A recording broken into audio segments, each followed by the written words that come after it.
Okay, so in this, I'm basically going to cover why, personally, I think inflation has, obvious intentions and consequences that most people do not like, and inflation is kind of almost feels like stealing.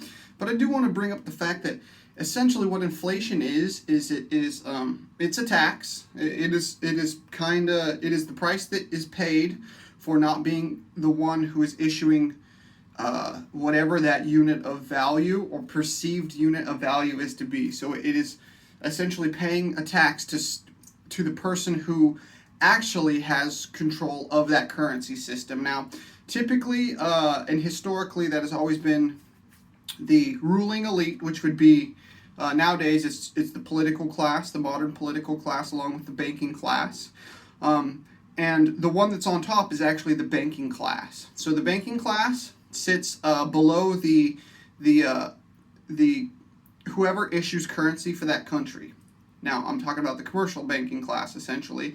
And the political class sits below that. And the political class, it goes straight across, but underneath the political class is you typically have red and blue. And they're both equal because the political class sits on top of those two colors and refers down to the red and the blue classes as if there's a difference when the politicians talk to each other. But they're essentially in the same group, and they get the cattle down below them to fight and bicker against them. Well, up here, the political class and the banking class tend to issue the currency. That would actually be up here at the whoever's in charge of the country and the monetary system. I think it was J.P. Morgan.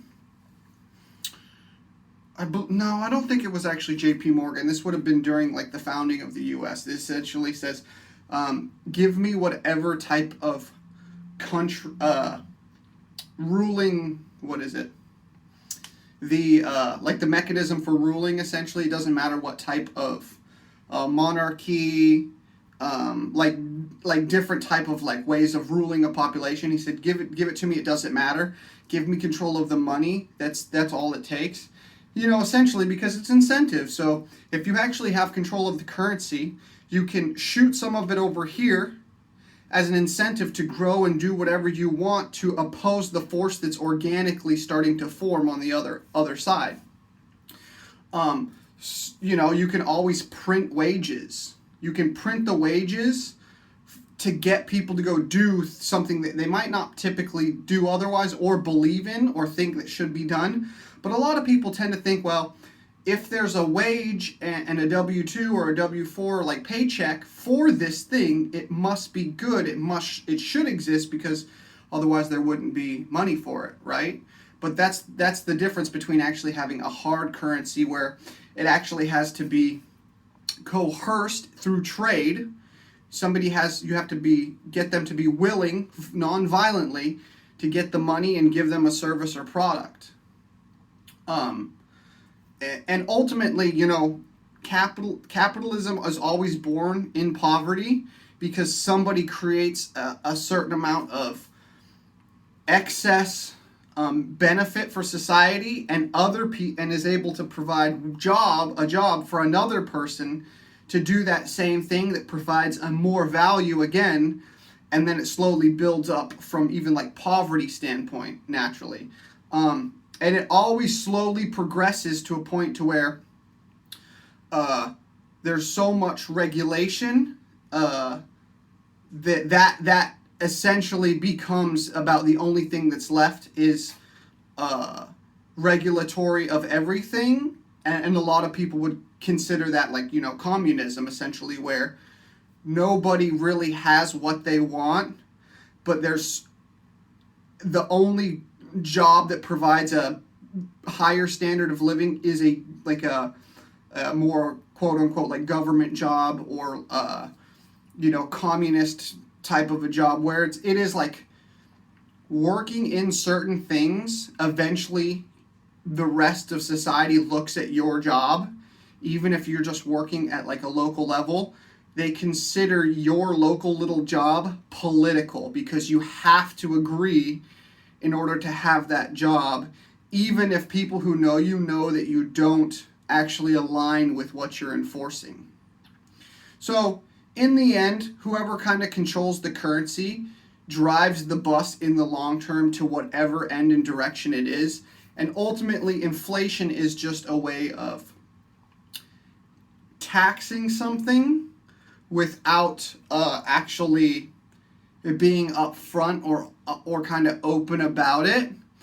But what does happen is everybody kind of comes to everybody who interacts with that unit of measure or currency comes to their own conclusion eventually and starts to accumulate as something else or other things, whether it's I'm gonna hold boats because boats seem to hold their value better, or I'm gonna hold this because it seems to hold this value better, or they're gonna say I'm gonna hold land because there's not very much political risk until eventually you realize that there is geographical risk depending on is your land that you own going to be zoned all of a sudden?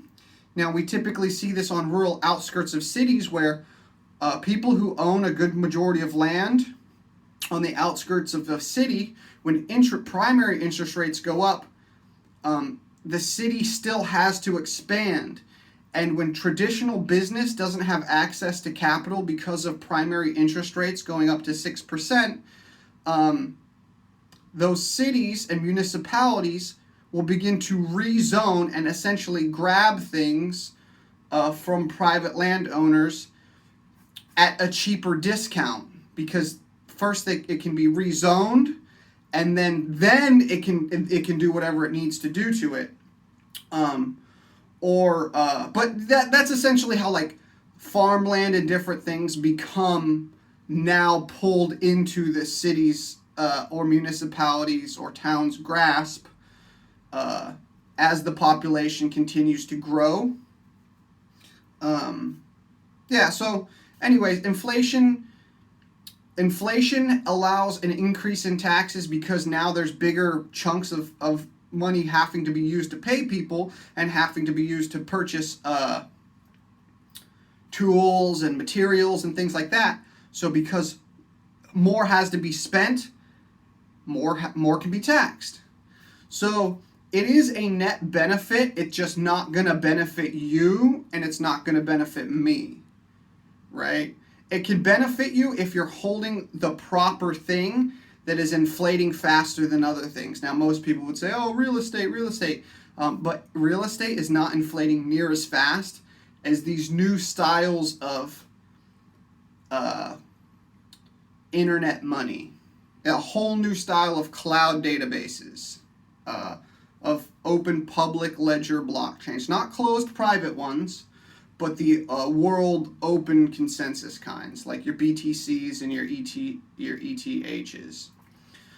So I hope that helps. I hope that gives some insights as we see those things hyperinflate beyond the grasp of the average person, much faster than real estate did, and housing and the white picket fence for millennials and stuff. But we can see that anybody with current understanding of how today's internet works, well, they actually have a chance at understanding the future internet of these Web3 type of value systems. Okay? All right. Peace.